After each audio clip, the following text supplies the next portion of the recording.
I, 20 female, have had 3 close friends in college. Grace, 21 female, Matt, 21 male, and Laura, 21 female. Laura really likes using mental health terminology. She explores a lot of labels from those therapist influencers online. She was told that she has an anxiety disorder and depression, but that's the only diagnosis she's been given so far. Recently, she's been exploring autism and ADHD. Matt wanted to propose to Grace. They've been dating for a while. He's been planning the proposal for a couple of weeks. While the proposal was very intimate between them, I was very involved in scheduling the after-proposal event at a restaurant. The specifics of that are irrelevant to the story, but it was lovely and Grace and Matt seemed really happy. Laura told us that she didn't want to be involved in planning the proposal because it reminded her of her parents' divorce.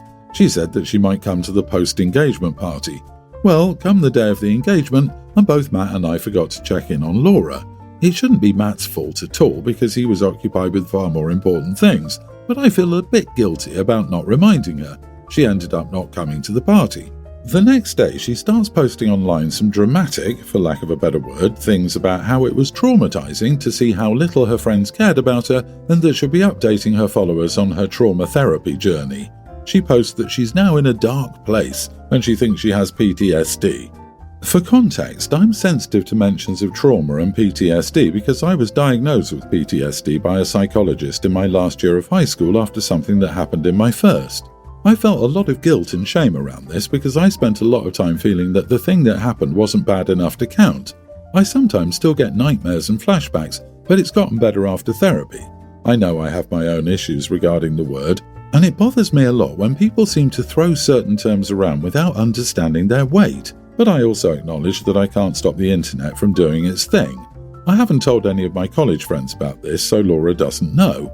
At one point, she called me and started explaining how traumatized she was, and I finally snapped and said, "You're not traumatized, stop being dramatic, you got exactly what you asked for." Now I feel guilty because I feel like I was a little harsh. She's posting online, without my name at least, that one friend that she thought she could rely on to support her is abusive and doesn't understand how being traumatized works. However, I feel like, honestly, Laura's being very dramatic about an event that's not about her. I called my mom to get her opinion and she told me I could have reminded Laura about the party. While my point is not necessarily wrong, I could have been more sensitive, so now I'm unsure how wrong I am. Why would anyone need to check in on her the day of someone else's proposal? She said she might come to the after party. It's on her to decide if she'll come. OP, this is a friend who is going to require far too much attention when it comes to the little things, making everyone miserable.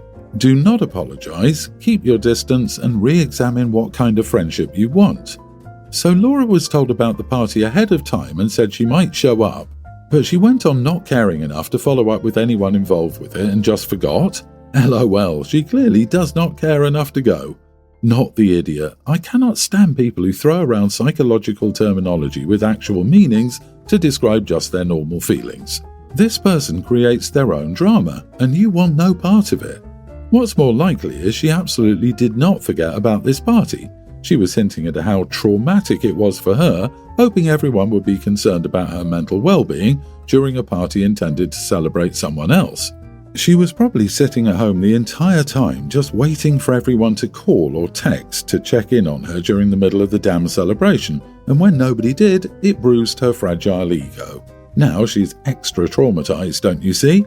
Other people's happiness makes her sad, and other people being the center of attention gives her PTSD. Crap like that is damn exhausting. I'd be backing the heck away from that friendship. My husband and I have been together since my oldest, a young teen, was a toddler. I was told years ago I would never be able to conceive another child. However, we ended up pregnant last year by some miracle, and I gave birth to our daughter a few weeks ago. Everyone was over the moon, including my son. He'd wanted a sibling and asked since he was easily a toddler. But my husband is weird now, or at least in my eyes, and that is what I'm here to talk about. So, if my son kisses the baby on the forehead, my husband starts freaking out. "Don't you ever kiss that baby again, that's disgusting, you could give her a virus," etc., etc. If my son moves even a centimetre while holding the baby, my husband is freaking out. "Don't move like that, you're going to hurt her head." If my son blows raspberries on the baby's belly, my husband tells him to stop, saying he's being too rough. He's become an idiot helicopter parent.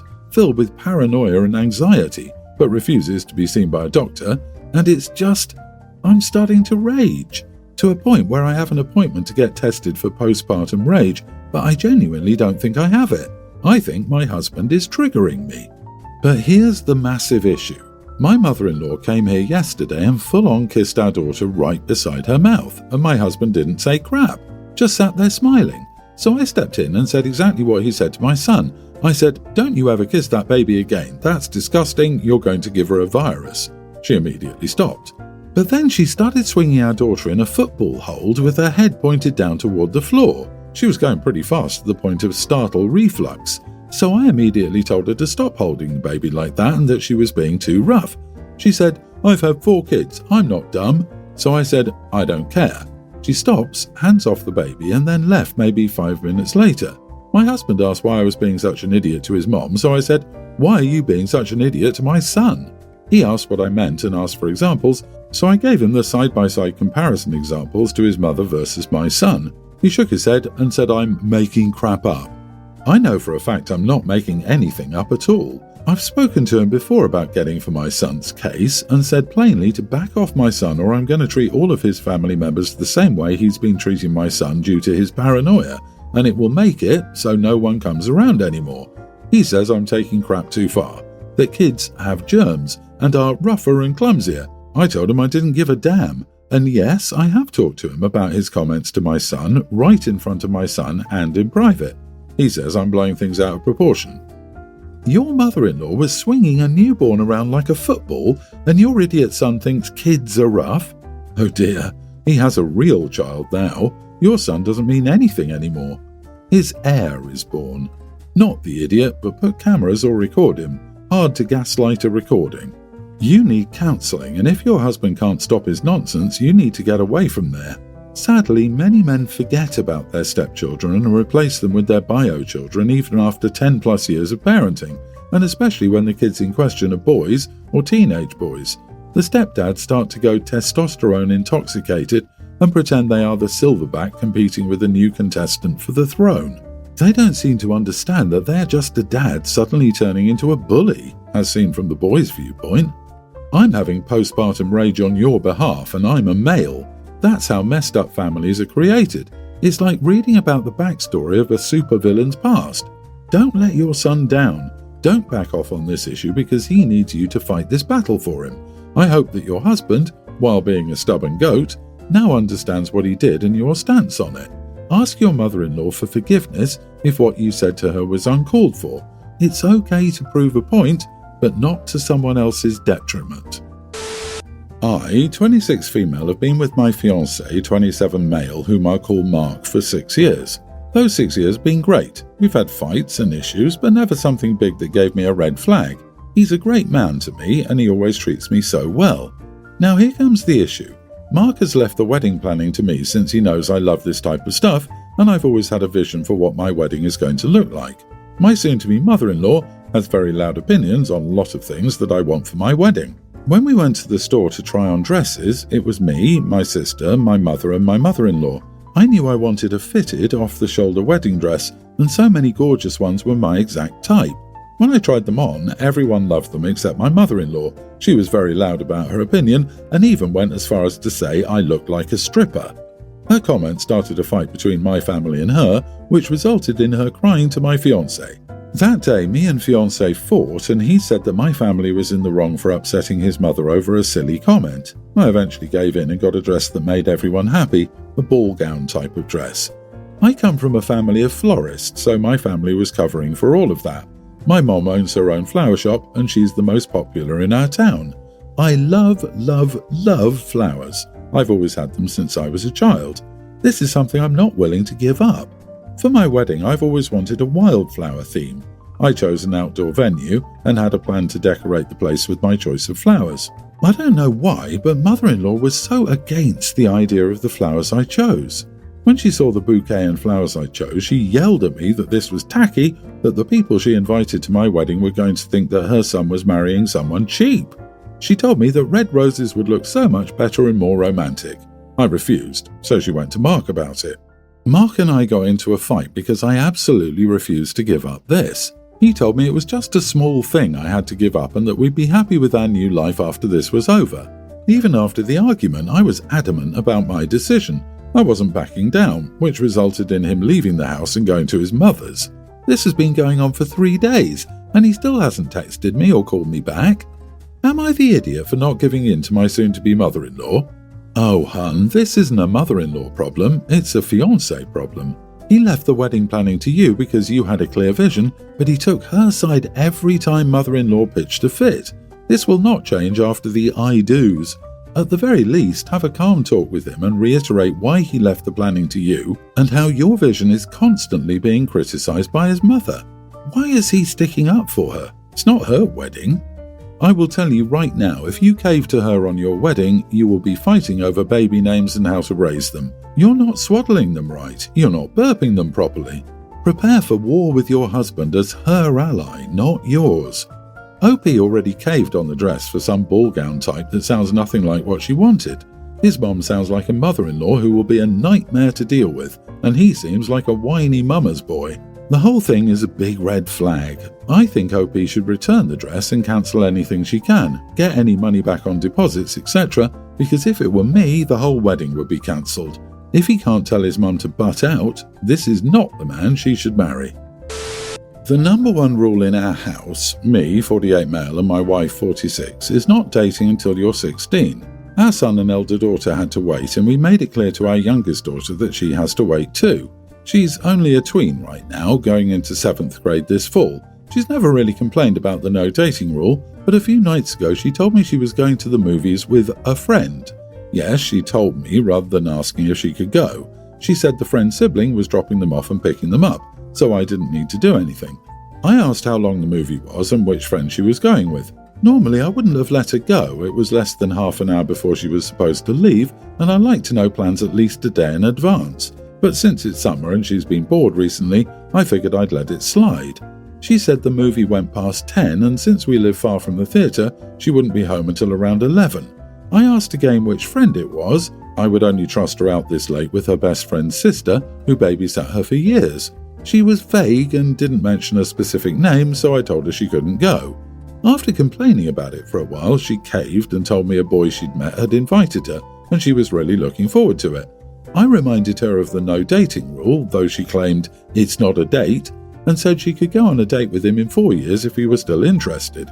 I also allowed her to text him and cancel. She cried and slammed the door to her room, saying she really liked him and looking forward to it so much. When my wife got home, we talked about it, and she agreed that cancelling the date was the right decision. However, a couple of days later, we got an angry call from the boy's parents. By the way, they got my number from the school listing, where I later found out my daughter met him. They said their son had bailed on a family event, and the least I could do was pay for another date for the two of them. I said she couldn't go, and I was sorry, but had she told us about the date sooner, I would have cancelled sooner. They angrily hung up. Also, it seems like she and the boy had been texting all summer and were only planning a date now for God knows what reason. I should have guessed, considering she's recently been pretty secretive about her phone and clicking out of her texts whenever I walk by. I was ready to call idiot here, but she's a tween and expecting to get home after 11 after being dropped off at a theatre without supervision. Heck, by that point it's not even about the no dating rule, it's about why the heck a tween is planning an unsupervised romp to the movies into the middle of the night. Exactly, at that age movies are a daytime thing. This whole story is so crazy. A tween telling their parents they were going to the movies, a friend's sibling was driving and they wouldn't be home until 11? Like, is that normal now? And then the other family called because parents wouldn't let their tween go on this date? What the heck even is this place now? Dude, you're a fool to think that your children waited until 16 to start dating and doing age-appropriate activities. I get that you're protecting your children and their innocence, but rules like this never work. You have to keep this rule since the older two followed it, which I respect. A little advice, the kids who had these rules when I grew up always did everything and anything behind their parents' backs. They always ended up being the first to try and do everything out of the friendship bunch. I hope you are properly educating her on life. I, 45 male, have a daughter, a young teen, Cindy. I also have a niece, Alexa, who's the same age. They go to the same school but have separate friend groups and aren't close. I also have a 20-year-old nephew, Jimmy, who has special needs. Alexa is very protective of her older brother. Cindy is not the nicest person and I try to do things that fix her behaviour, but I can't. Recently, Jimmy had a birthday party and got a Steam Deck. He isn't very social, so after cake and ice cream, he went off by himself to play on it. He went to the bathroom, and when he got back the game was gone. Everyone helped look for it, but Jimmy was too stressed out, so my sister ended the party. Later that night, my niece came to my house. She ran to my daughter's room, where she was lying on her bed, and pulled the game from a drawer under her bed. Alexa then asked why the heck she stole her brother's game. Cindy said it's not like he even understands how to use it. Alexa instantly punched her and then the girls' fight started. My wife and I managed to separate them. Alexa just walked out of the house. Cindy was on the floor crying, asking what we would do. I then got a call from my sister cursing me out and telling me that Cindy was no longer welcome at her home and that I better be lucky she wasn't pressing charges. My wife thinks I should tell my sister to punish Alexa. I told her I wasn't going to enable our daughter's behaviour and that I was taking her phone until she apologised to my sister and Jimmy. My wife said I should be protecting my daughter. I told her I was and that she would just get a taste of the real world if she continued her behaviour. Not the idiot, you're right. She needs to learn real-world consequences. There are probably better ways, but stealing from and mocking a disabled person is going to lead to several more butt-whoopings if she doesn't cut it out. Your daughter stole his main birthday present from him at his birthday party? What sort of psycho does that? That's absolutely unhinged behaviour. It's fine because he's not really a person in her eyes. What a little sociopath. OP, it sounds like your wife is the one who is entitling your daughter's behaviour, and she's enabling her to become a spoiled brat and a thief. Info: how did Alexa know the game was in Cindy's room? This is super important and I feel like many people are missing it. I think there's a high likelihood she was bragging about stealing it from her disabled cousin online. She probably mentioned where she hid it from her parents, which is how Alexa knew exactly where to look. Which, if that's the case, her online presence clearly needs more monitoring or cut off. OP needs to investigate this.